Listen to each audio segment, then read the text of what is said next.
Que la paix du Seigneur soit avec vous. Que l'Éternel Dieu de gloire vous bénisse. Qu'il vous garde et qu'il garde la maison de tout un chacun.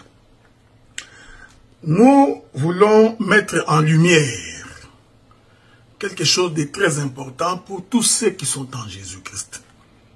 La Bible dit que nous avions été affranchis du péché. Nous avions été affranchis de vaines manières que nous avions héritées de nos pères, pour que nous devenions fils et filles de Dieu dans sa maison. Alors nous avons la confession que pour tous ceux qui sont en Jésus, il n'y a donc aucune condamnation. Je précise, pour ceux qui sont en Jésus, c'est-à-dire ceux qui ont véritablement cru en la parole, qui ont véritablement donné leur vie à Jésus, il n'y a donc plus aucune condamnation pour ces gens-là. Ce n'est pas moi qui dis, je vais lire l'Écriture pour vous. Nous sommes dans le livre des Romains, d'abord le chapitre 5. Je vais lire le verset 18. Il est écrit: ainsi donc, comme par une seule offense, la condamnation a atteint tous les hommes, de même par un seul acte de justice, la justification qui donne la vie s'étend à tous les hommes. Nous allons ajouter notre écriture. Romains chapitre 8, le premier verset. Il n'y a donc maintenant aucune condamnation pour ceux qui sont en Jésus-Christ. Donc quand on est en Jésus, quand on est véritablement fils de Dieu, il n'y a donc aucune condamnation. Voilà pourquoi nous croyons que toute prédication, tout enseignement qui amène le peuple à la condamnation, qui amène le peuple à les culpabiliser, est une prédication qui ne respecte pas la pensée de l'Écriture. Voilà pourquoi il est important, quand on est prédicateur, que l'on prêche les gens pour que les gens croient au Seigneur.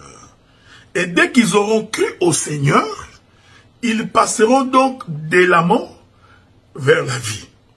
C'est pourquoi quand Israël est sorti de l'Égypte, il a été affranchi par la mer Rouge, il traversa. Voyez-vous, même si Israël avait l'intention de rentrer, il ne pouvait pas rentrer parce qu'il a traversé la mer Rouge. Mais la traversée de la mer Rouge n'exclut pas de problèmes.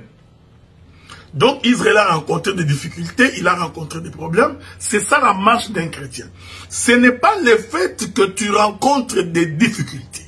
Ce n'est pas le fait que tu rencontres des problèmes dans ta marche avec le Seigneur.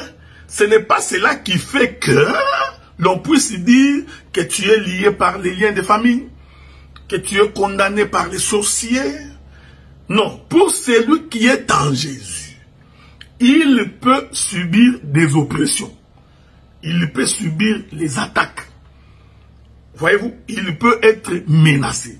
Mais il ne peut pas être condamné et ne peut pas être lié.